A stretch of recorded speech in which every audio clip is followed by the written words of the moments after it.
Welcome to Making Action Happen with Sarah Blackhurst. We're here to discuss public policy issues in our home state of Colorado and beyond. Making Action Happen is presented by Action 22. Find out more about our organization at action22.org. Now, here is your host, Sarah Blackhurst. Hi, welcome back to Making Action Happen, the Action 22 show that we do every week. I'm Sarah Blackhurst. And I'm Brian McCain. We have a little bit of a departure from what we've been talking about lately today. We've got Mike Riley with us today. I first got to know Mike because we were part of the same class for a Packard Fellowship that they did here in Pueblo it was a few classes. They did it for a few years. Packard Foundation, the Hewlett Packard, the man that started Hewlett Packard was from Pueblo. And so part of his foundation was that funds would go to nonprofits in Pueblo. And so they did that for years and years and years. And then a few years ago, they said, how can we be most impactful? And what they decided that they needed to do was to start to have nonprofit EDs, CEOs, and so forth, just get another level of training on how to manage boards and how to really have a vision statement and all the things that go into running and to being part of a nonprofit ED. So Mike was in that class with me, and that was the first time we met. And it was interesting because there's a whole lot of different kinds of people and a whole lot of different kinds of nonprofits that were there. So Mike, just tell us a little bit about that. So there's a few, we were talking before we started recording the show about some of the people that we met. And it's been interesting because some of those same people we've kept contact with over the years. But I was really fascinated in the very beginning about your nonprofit. This was a really cool thing that you were doing. So tell us a little bit about you and about the nonprofit, your nonprofit, how the whole thing got started. Okay, great. I was raised in Canyon City, down in the Fremont County area. So being raised in Canyon, we have a lot of blue collar work down there. And my grandpa ended up having a body shop in Canyon City where we did automotive repair. With that being said, I was about 13 or 14 years old and I kind of started heading down the wrong path, hanging out with older people that were in the wrong line of business, I guess the best way to put it. And I started kind of going down that road, and my grandpa bought me a dirt bike, and he basically said, we're going to put this dirt bike in the middle of the shop, and if you keep getting in trouble, the dirt bike stays chained to the middle of the shop, and if you did it, then you can take it out and go ride it, if you're doing good. So needless to say, that turned my life around. I really started going with the right group of people and really changed my life around. So I moved to Pueblo in 2000. I just really liked the town. One of my friends invited me to move down here with him. So with that, I moved down in 2000, kind of just was trying to fill out what I wanted to do in Pueblo. I went to PCC for my degree in machining technology. So I'm a CNC machinist as well. In 2008, the financial crisis kind of happened, and all the machine shops were kind of struggling to have any employment. So I decided to go back to CSU Pueblo for my degree in social work. So I went for my bachelor's in social work at CSU Pueblo. And while I was there, I developed a race team called Southern Colorado Racing, or SoCal Racing. And it was kind of just a childhood dream, was to be a part of a race team and be a part of something like that. So I helped develop that with some of my friends from Pueblo. And we had a lot of really good things happening. We had a really big race team in the motocross circuit in Colorado. We had actually even sponsored a few cars that were racing up the Pikes Peak Hill Climb. So I had accomplished really my goals with that. So I started reaching out to youth and helping them out as much as I could. We had a kid that was next door to our building that we were in at that time. And it was just him and his mom and his little sister. And he was really struggling in school, academically, behavior-wise. And I had an extra dirt bike, so I made a deal with him and his mom that I would put a dirt bike underneath him and take him to the races and let him ride it as long as he started getting his grades straight. He ended up turning everything around, ended up finishing county high school on the honor roll, and he actually got some scholarships up north to go to some colleges up there. So wow. It was just really neat to see that motivation, that factor, that thing that changed his life. So he did end up going to college up north, and he was up there for about 2 years. And unfortunately, he ended up getting hurt while he was up there, and he ended up getting on painkillers.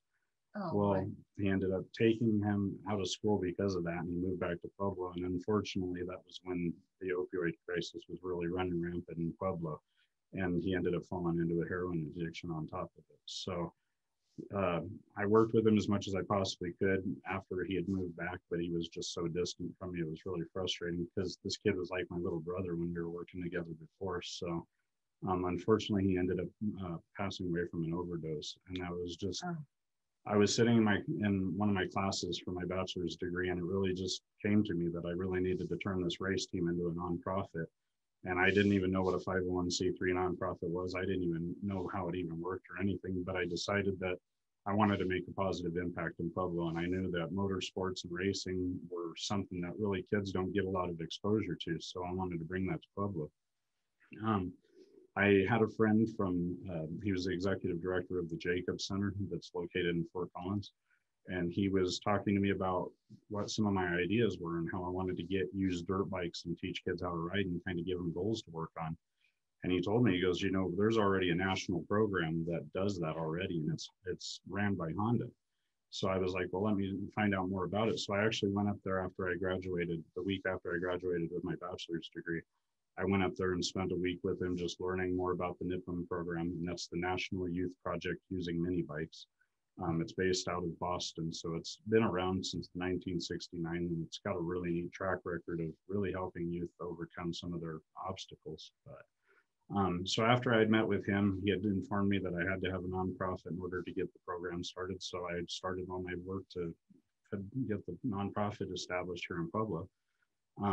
We were able to work with Senate Bill 94 and House Bill 1451 in order to get the funding together in order to get the program here. So it was really neat to see a community collaboration just come together within a couple of weeks of, hey, there's this dirt bike program, let's bring it to Pueblo. And next thing you know, it was really neat to see local lawyers stepped up and did donations as well. So with that being said, we received our dirt bikes in November of 2016. It took us a little while to kind of get the program going, but we started working with our first kids in February of 2017. So the way the Nippln program works is that we set goals for these kids to work on while they're in the program. It doesn't necessarily buy their time on the dirt bikes. We just want that positive thing for them to work on while they're there. And it's really neat because we have a policy that even if the kids make a mistake that week, they don't get turned away from the program. We still pick them up. We just spend a little bit more one-on-one time focusing on what they're dealing with. So we were able to bring the Nippln program to Pueblo. It's a really neat program because it does work with a broad range of kids. It works with kids from all the way from gang members to kids that are just having behavioral problems and playing video games and stuff like that. So we've seen it make a huge impact on all different types of kids. How many, so since 2017, so that's when you first started, February of 2017, how many kids have you served since then? To this day, we've served over 150 kids. Wow. That's amazing. So we work with really small groups. We like to keep our groups under 10, so that way that mentoring aspect is the strong point of the program. And that's really the part that's neat about the program is that it is a dirt bike program and the kids are learning something absolutely amazing that kind of builds their teamwork skills and their individual skills. But then on the backside of it, they also get that mentoring component that's just, I think it's the icing on top of the cake for it. So besides yourself working with, who's your team? Talk about your team that's working with these kids. So I have an awesome group of people that have been working with me. I have a friend from Fremont County that I've worked with her off and on with the race team for a long time. Her name's Ashley Barnes. She's actually the Nippln program coordinator now, and she's just been by my side through it all.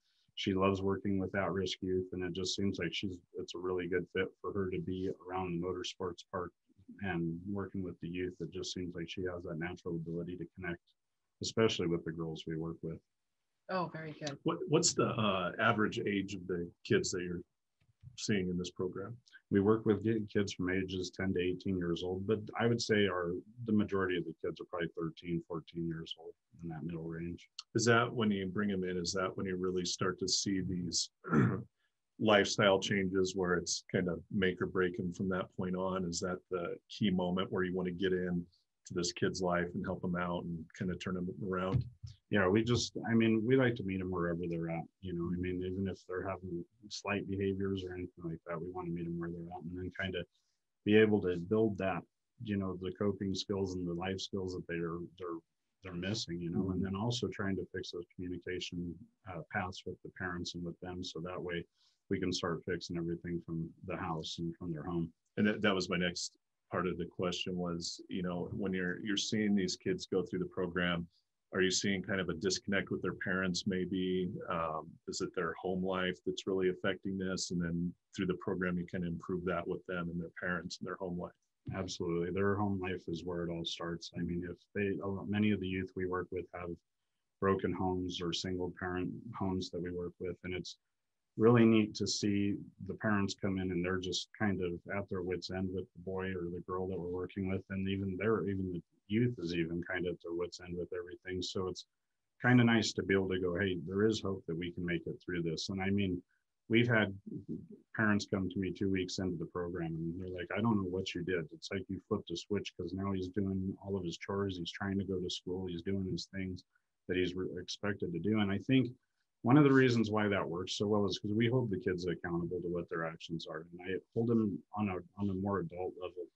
We don't talk to them like kids or anything like that. We want them to start stepping up into that young adult role and being able to hold them accountable for some of their actions, but also knowing that they're going to make the mistakes they're going to make. But how do we deal with those mistakes and move and learn from them?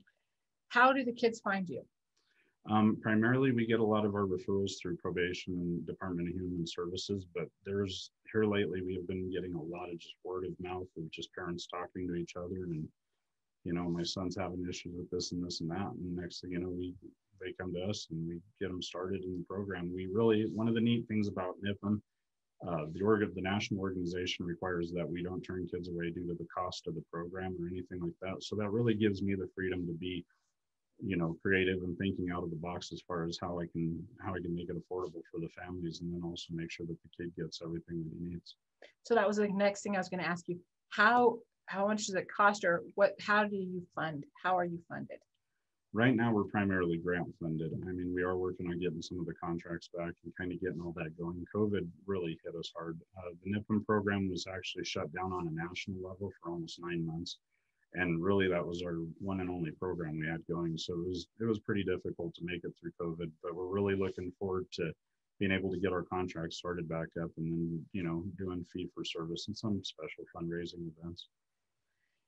So when a kid is in your program, how long is the program for? Like, how long do you keep them?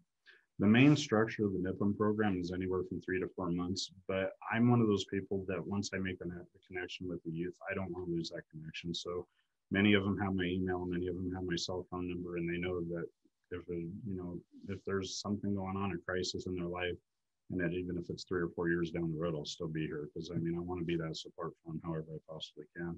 Is there a way for them to continue dirt bike racing after they're out of the program? Yeah, it's really neat. So once they finish the Nippln program, they become certified Nippln riders. So once they do that, we can take them out for trail rides and different activities on the dirt bikes, and then also some alternative activities and enjoying the outdoors and everything like that. So you don't turn anybody away ever. How does that work? I believe that every kid needs a chance. I've never turned down a kid from the program, and to be honest with you, I think we've only had like 1 or 2 kids actually leave because of behaviors at the motorsports park or something like that, because we know that they're dealing with what they're dealing with. So they're reacting to the situation, and for us to be there for them, is the most important. If we turn our back on them, we're just kind of joining the line of people that have done the same. So I do whatever I can to get the kids into the program and let them stay there as long as they possibly want to. When they're done with the program and they're still sticking around, they become certified. Do they serve as sort of unofficial mentors, or do they turn around and sort of pay it forward, do you find? That's what's really cool about the Nippln program, is they actually, if you're 15 years or older, and we're watching, as we're teaching the lessons, if we see some leadership skills starting to emerge, we can actually promote the kids to a junior leader position, where they will actually be doing a lot of the one-on-one peer mentoring with the kids and kind of helping them. And then that's where I see a really big effect with especially our 10 and 11-year-olds, is when you have the 15 or 16-year-old boys working with the younger guys. It's really neat to see that, because I think with any youth program, there's always that uncomfortable situation when you have older kids with younger kids. But when all of a sudden these older kids are jumping in and helping the kids put their helmets on and their goggles on and things like that, I think that kind of starts really opening these younger guys' eyes up to the fact that, wow, these people are here for me. Yeah. Yeah, for sure. And it gives them a sense of ownership and responsibility. It actually really develops that part of it. So you already said COVID has hit you really hard. And then there was a big project you were working on and things kind of fell through. You had to pivot in a really big way. Tell us a little bit about what happened. So one of the holdbacks for the Nippln program for us has always been being able to have alternative activities for the youth when the weather's inclement and we can't have them out on the dirt bikes. My dream has always been able to have a youth center that kind of has a shop type component to it, to where the kids can learn how to do some vocational skills. We have had a couple buildings where we tried to do that, but we recently had a building up in the Bessemer area that was actually a youth center it's an inception. So we found out more about the building, really studied the history of it, and we ended up finding out that it was vacant. So we contacted the nonprofit that owns it and kind of made an agreement with them that we would move in and do all the repairs, because this building had been condemned by the health department. So we went in and we did all the stuff to get it back up to code. We spent about a year there with the understanding that we were going to purchase the building at the end of the year. We even had a purchase agreement on the building. So fast forward to December of this year, we were getting ready to get our loan together and we were doing due diligence on the building. And some stuff came up and we just asked our landlord, hey, we have some issues. We're going to need a little bit more time to purchase this building. So he at first told us that was going to be okay and he could do that. So we ended up sending him a new purchase agreement and a new lease agreement, and he signed the lease agreement, but he refused to sign the purchase agreement. So with that being said, we're on our way out of that building now. So it's kind of a frustrating situation, because we were already had plans in connections with probably about 5 or 6 different nonprofits that are smaller that we're going to be using the building as well. So it really took the wind out of our sails to have that happen. And, people make their decisions, but it really sure threw us for a loop. But luckily, within 1 or 2 phone calls and some of the connections that we made through the Packard Fellowship, we were able to secure a new site. So let's talk just for a second about that, because that was I saw it on Facebook is where I saw it, and I felt really bad. And it was interesting because I had run into you here in the hall about a week or 2 before this. And I was like, oh, I'd forgotten about that guy. He does such a great nonprofit. And then I saw you, and then a week later, I saw that you were having some struggles, and I reached out, but one of the people, and he's one of my favorite humans, is David Pump from PDI. He's such an over the top, really enthusiastic, let's fix a problem, let's do this. He's a great guy, but that's the one you reached out to. Yes? Absolutely. And what's neat is we were actually in communication with Dave from PDI about 3 months ago. They were one of the nonprofits that was actually going to do an on-site program with their clients in our facility. So it was really neat that Dave had that open mind when I made that phone call to him to say, hey, do you have any open property for us now? Because now the table's kind of turned. Within 2 or 3 days, I was over there for a meeting with him and his board and his people, and we were looking at spaces. So it's definitely a blessing that he stepped up to help us out, and so did PDI. So PDI is Pueblo Diversified Industries, and they do some really incredible work with making sure that people with diverse skill sets can have jobs. And it's one of the things that he's done. And since I think he started in 17. It may have been the end of 16 into 17 that he started there. And he's done some incredible stuff with that organization. They have some workspace where they can turn around and do market, like they can create, it's a creator space and they can turn around. But it would be a really good fit for what you guys are doing. And he has a ton of property there. I think that he was trying to utilize more. But that was an incredible thing. And the reason I wanted to really talk about this is because I think it's very easy to lose hope in a post-COVID world for these nonprofit organizations. it's a whole different thing. You have to be willing to pivot. How important was your board in making those decisions? Because that's one of the things I think is sometimes really difficult for an executive director, a CEO of a nonprofit, is that board piece where you want to do something different and you've got to move. You can't, it's not just you're making the decision. You've got to move the whole board of directors and everybody with you on this pivot. How big of a part did they play in this? That's another part of the COVID story that I didn't mention is we actually had a full board of 7 people prior to COVID, and due to just different life changes and things that happened during COVID, we actually had 3 of our board members resign from the board just for personal reasons.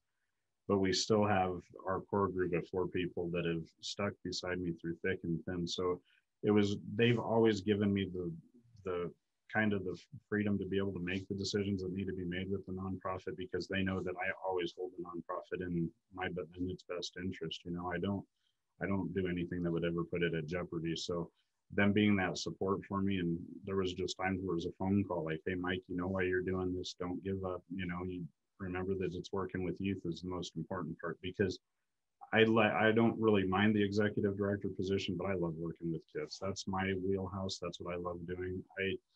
I only really became the executive director of this company because I had to, you know. So I love working with the youth, and really kind of my board keeping me grounded and saying, hey, we're going to get through this. We've got the support we need, you know, just keep focused on what the true goal of all this was. So it was really neat. Justin Skurgenik is actually our president of our board of directors, and he's my right-hand man. He's been with me since the nonprofit started, and I can't thank him enough for all his support, along with our other members that we have on our board. Are you currently searching for more board members to fill those empty positions? Absolutely, yes, okay. We are looking. And if somebody is interested in that, where would they go to apply for that? They can contact us through our email. It's socallyouthdevelopment@comcast.net, or they can contact me through my cell phone. We can make that work one way or another. We're just looking for highly motivated people that want to help the youth in Pueblo and see our community rise up. And I believe that where else do we start than working with the youth? What's 3 years of doing this? What's one of the best success stories, I guess you can say, that you've seen? Like, what's something that really stands out with a kid that you've worked with? There's a lot of great stories, and I could go on for hours about some of the ways that things have happened with some of these kids, and just how they've went from almost failed adoptions and foster home placements and stuff like that to actually getting their lives turned around and being placed back in the home. But one of the first kids that I worked with, he was one of our very first graduates from the program. He was really heavy into the gang life here in Pueblo. He was actually a 3rd generation Duke, and he was on his way to pretty much becoming one of the leaders of the gang. And the kid just carried himself with a lot of bravado and everything. But it was always neat, because when I'd meet with him, I saw something different. He didn't have that chip on his shoulder like some of the other kids we had worked with. So when he had came to us and started working with us, it was kind of rough in the beginning because of his home life. And, you know, there was that pressure of, why are you going to this positive place when you're supposed to be out in the streets like with everybody else, you know? But it was really neat. He stuck with us through a lot of going back and forth, because that was when the program was just getting started. So we were trying to work out our kinks in the program. But it was really neat because he just stuck with it, and he started making the dedication to that. I want to get off probation. You know, it was all step-by-step process that we had talked about, because I was aware of how dangerous it is to step out of a gang. And especially being his family was part of it was even more difficult. So really talking to him and setting up a plan that he was going to still be associated with it, so it didn't put him in jeopardy, but also giving him that freedom to start looking for a real life that he could actually pursue. He finished the program, and he ended up finishing his probation and everything. And he stuck around as a junior leader for quite a few years.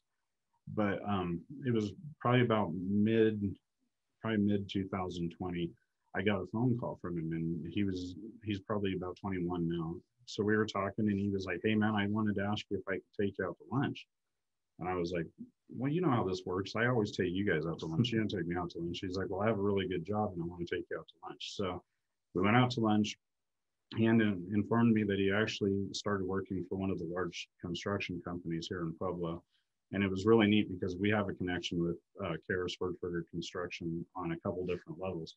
So it was neat to see this gentleman stepping up and going into construction. And he was like, I'm digging trenches and I'm kind of starting at the bottom. But I told him, I said, you always got to build your way up. And it was really neat because he bought me lunch. We sat there and talked, and he actually told me he was getting married and he had a baby on the way. So Oh, wow. I'm a big believer in the butterfly effect, and the fact that I'm kind of throwing a pebble into the middle of a lake and the ripple effect, that if you can make that one change with that one kid, then that's going to spread from them. So the thing with him is that all of his cousins and nephews and nieces and everything are going to see that he actually stepped away from the gang. He actually went the positive way. And I believe that that's the kind of lasting change in the legacy that I want to see last through this program and through generations. That makes me just a little bit emotional, for sure. If somebody wants to help you out, how would they do that? They can contact us rather through the so-called youth development at comcast.net, or my cell phone number is 719-671-6188. That's probably the two easiest ways to contact us, and then we can talk to them about what we have going on and what might be a good fit for them. So as soon as you move into PDI, how long will it take for you to start serving youth again? Because of the fact that we're kind of behind on the 8 ball, we're trying to have kids in there in the next week to 2 weeks, if at all possible. The good thing about the space that PDI gave us, it's already set up for us. It has computer stations and everything like that. It was actually a vocational training center for them. So it's just kind of a perfect fit for us to move in there. And then it's really neat that they have an indoor gym and they have a lot of other facilities that kind of still keep us where we can keep the same idea of the youth center that we had in Bessemer, but also cutting down on our overhead and just being able to collaborate with that new nonprofit. That's fantastic. It's a great facility. I want to give another shout out to David Pump and PDI and their board and everybody over there that has embraced you guys and said, come over here. We've got space for you. We'll do that. And I think it's, we call the show Making Action Happen, but that's the perfect example of let's look around and see what we've got right here that we can work with, and just, let's do this. It's that attitude that I think makes all the difference. Yes. Absolutely, yeah. I mean, when we were going through the Packard Fellowship training, Mara Zangora, or the lady that was running it, was really big on, us collaborating and working together within the Packard Foundation. So that was neat. Yeah, no, it was a great experience, and look at the dividends. So shout out to Mara as well. Absolutely. When we come back, we're going to talk a little bit about what's happening. We've got some follow-up from a previous guest that we're going to talk about. We're really excited to share with everybody. We've got a whole lot of course, the legislative session. We're going to talk about what's going on there and the energy summit that we have coming up right after these messages. Hi, welcome back to Making Action Happen. We just finished up with Mike Riley. Such a nice guy, such a great program he's running. Yeah, and working with kids around that age, like they kind of mentioned, that's kind of the spot where you have to jump in and make a change, or to show the kid how to make a change before it all goes downhill. And you can always come back, but at that age, it's so important to have an organization like that, or a person or a mentor, anybody that can kind of jump in and say, let's be more positive, and this won't turn out well if not. Yeah. And we see so many of those kids in Pueblo that he just did this. He's sitting in class. He loved to do this. It's sort of starting with his grandpa. The whole thing is just such a great story. Yeah. I loved it so much. Okay. So we have another sort of follow-up that was the same thing. Yeah. So if you remember back a month ago or so, we had Nicholas DeSalvo on. He was the young high schooler that ran for the Pueblo West Metro District Board, I believe. Yes. Anyway, he has since tried to put together a group at his school, and he actually did at Pueblo West High School. And what it is, it's basically a peer kind of, almost like a therapy session with your peers at the high school. And from what he told me, they have a room, they have a space, the school completely endorses it. They are setting up an online donation, and they need a little bit of money, not much. He came to us, we're going to throw him some money Yes, to for sure. buy snacks and drinks. And basically, it's just a spot in their school where kids, if they're feeling overwhelmed, going back to school, staying home, going back, could become overwhelming for high schoolers right now. So it's a spot where they can go and relax, talk to their peers, just kind of work through it, and just take a step back for a minute. It is called Strive, STRIVE, and they are taking donations right now, currently just via mail. If you send your check to Strive, attention, Mary Jostin, I believe it is. We'll have this information listed on our website. And it's the Pueblo West Athletic and Activities. You can send a donation there, but as I said earlier, they will have something online to take donations through Facebook, and it can't hurt. Throw them $20, throw them $5. Yeah. Anything helps. And it's just a good positive story, what he's doing and trying to make a difference, helping his fellow students out. Well, and I love, as he was sitting here, he's talking about everything he was trying to do and having to be the student body president in a new world, all of those things. I'm just delighted beyond measure that he took that and turned around and was like, yeah, I can totally do this. Of course he's going to say, yeah, I can totally do this. And he went out and actually did it. And I think it's a good model to let, especially right now, to let these student government kids who are trying to make an impact and a difference be the ones to lead the way on this kind of a project. And that let's just give them what they need to do that. And then we can just sort of step back and marvel at what they accomplish.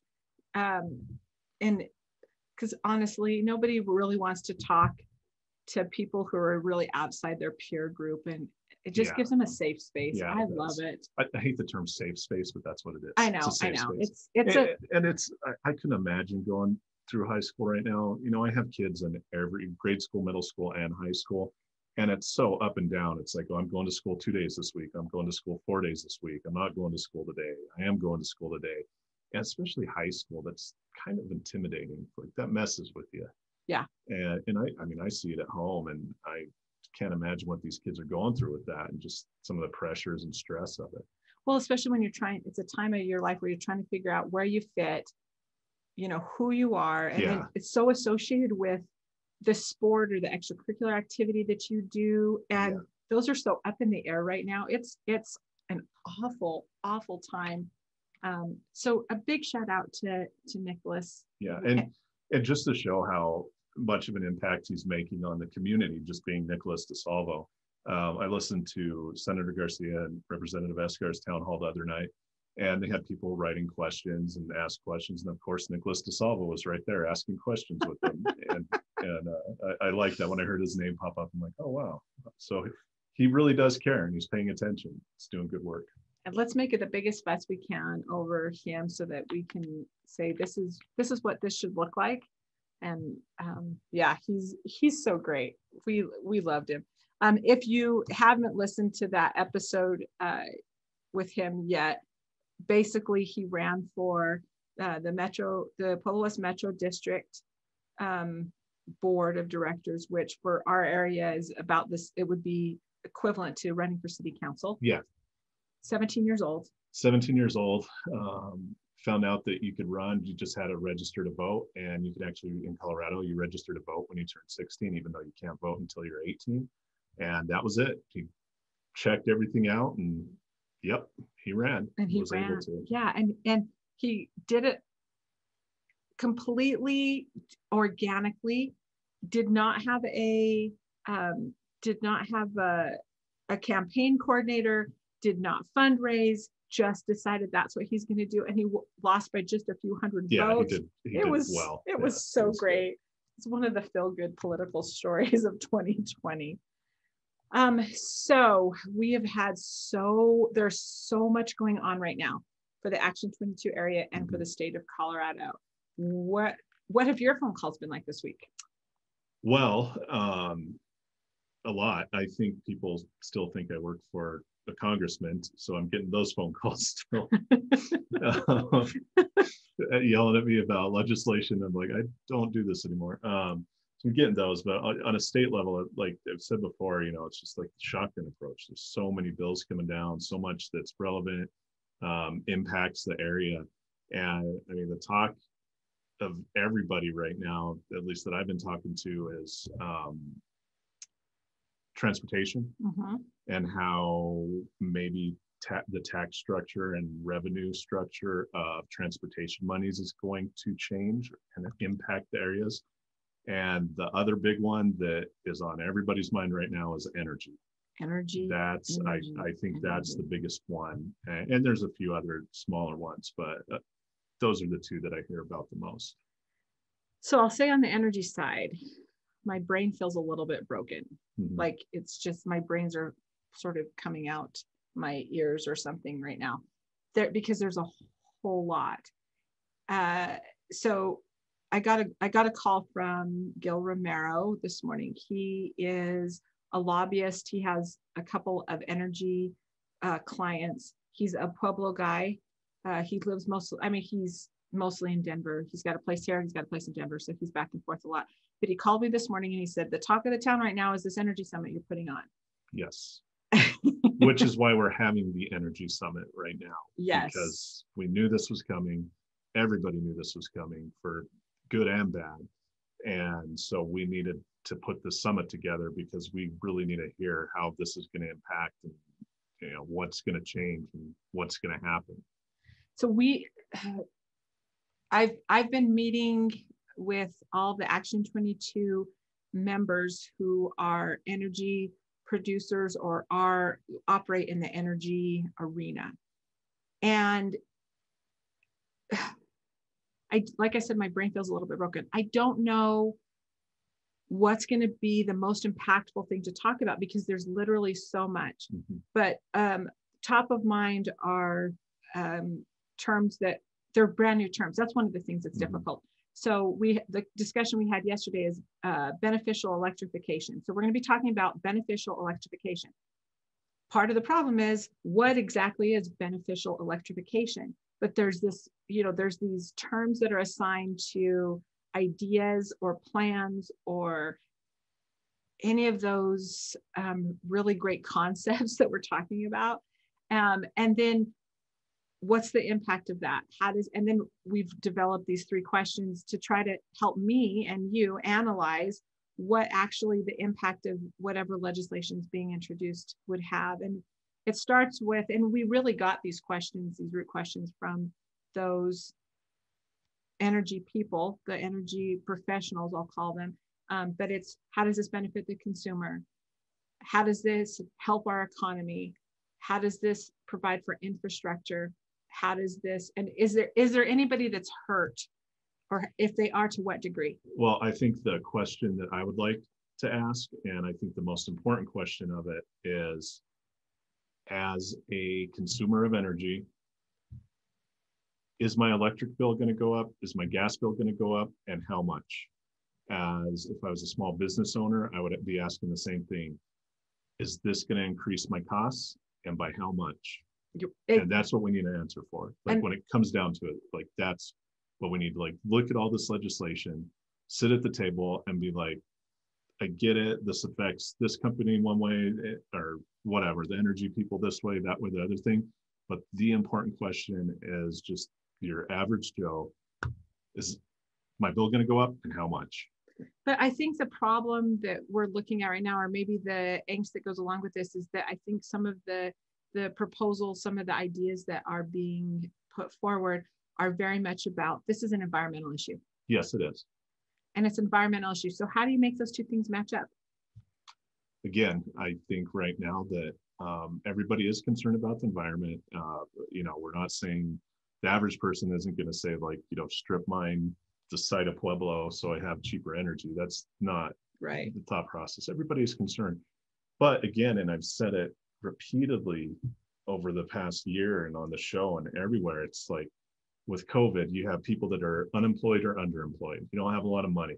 You have people right now that are living day to day on how much money they have, and these are people that were servers, the restaurants haven't been open, bartenders, anybody that's, middle of the road or even lower income. It's how is this going to impact them? Like, how much is this going to cost them?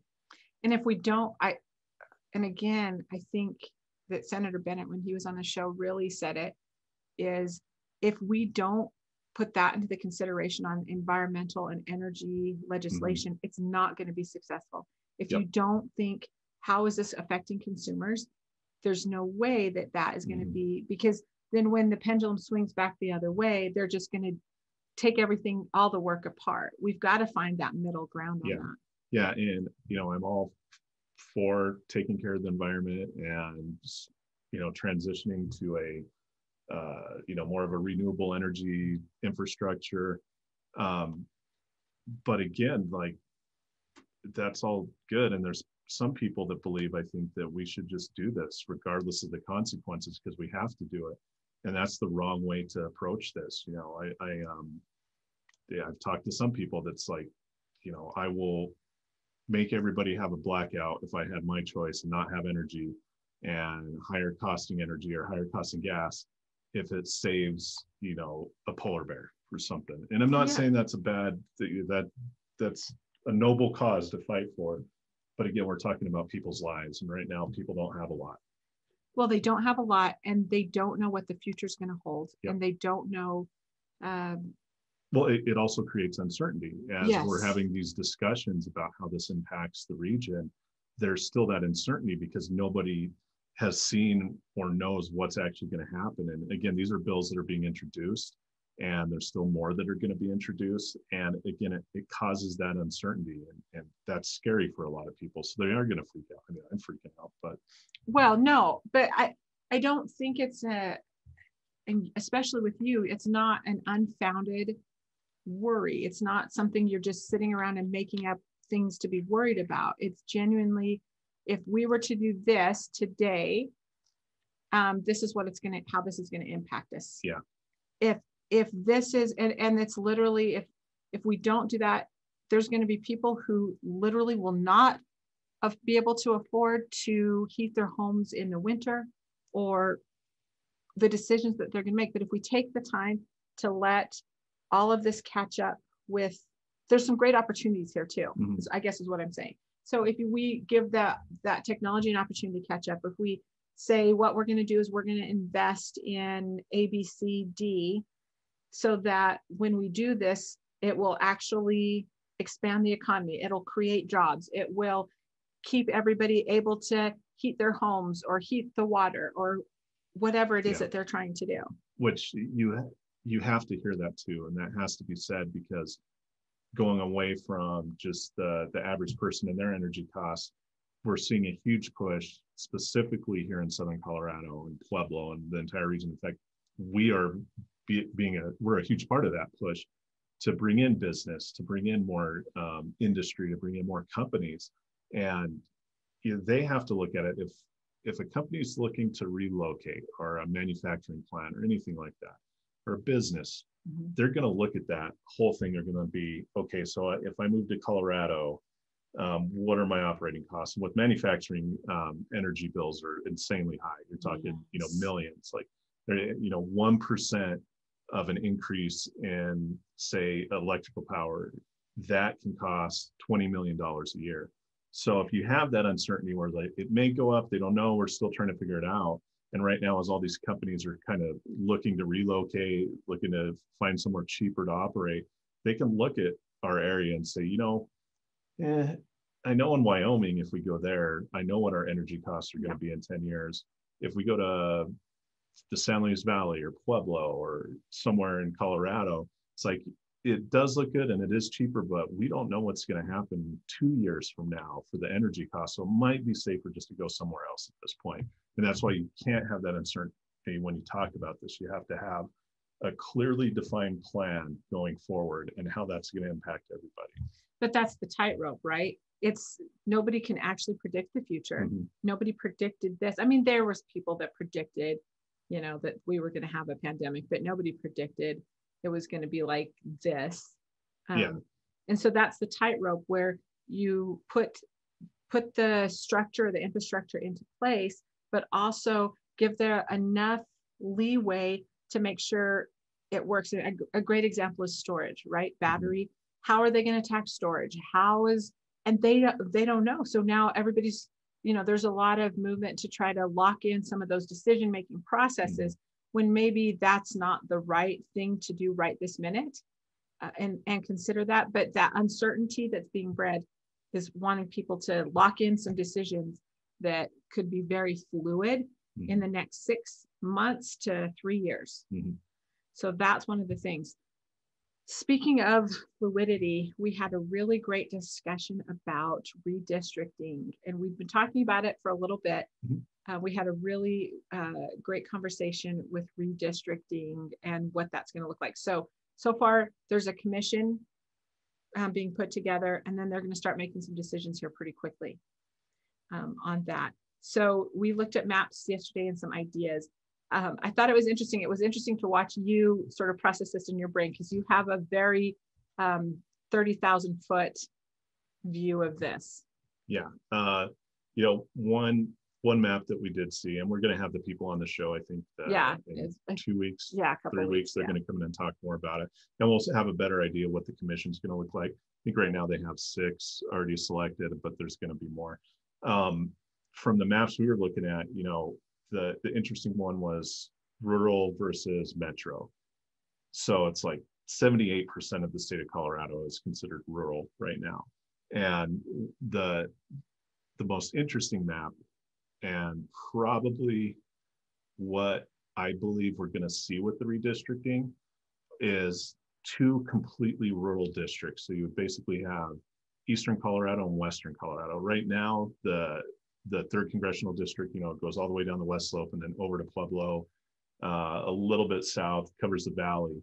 But the map that I saw, it would basically split that in half. So you would have basically Western Colorado on the west slope would be 1 congressional district, and then the east side of the state, including Pueblo, the valley, everything south, and then all the way up north on the eastern side would be its own district. So you would take Representative Bobert's district now would be turned into all the western slope, and then Representative Buck's district would be basically all of the eastern rural plains of Colorado. And then the other one, the estimate I saw was that El Paso County would be its own congressional district. So right now they have, I think, El Paso, Fremont. They have a few, I forget all of them off the top of my head, but it would just be El Paso County would be its own congressional district.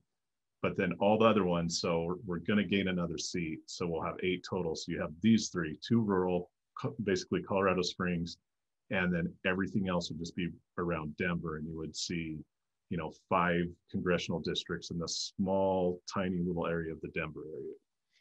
So for those of you who don't understand this whole redistricting thing, let me back up for just a second.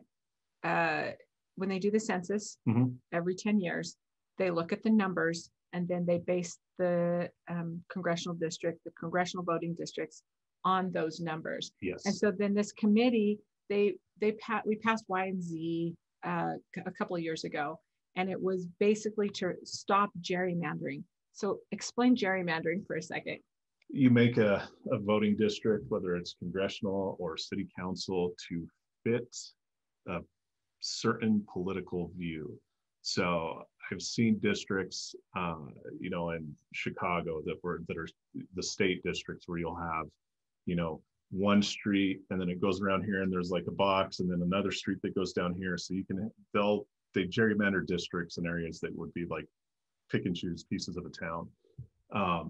So what this does, it's on paper, it's a fair commission. They're looking at it. First off, it has to go off by population. There's no way around that. Right. You have to go off the census data, each congressional district and the state districts, everything has to be population based. And then you have this commission come in, and they try to draw the districts to be competitive and fair. So you don't want to draw a district that weighs too heavy on one side versus the other, which is going to be impossible in Denver. I think it's going to be interesting how they split that up and justify it. But for instance, the third congressional district, go back to that, we are a third Republican, a third Democrat, a third unaffiliated. So as far as a fair district goes, again, on paper, it's fair. It's a third, a third, a third. Pueblo's like that too. Pueblo has always leaned to the Democrat and the left side, so they say.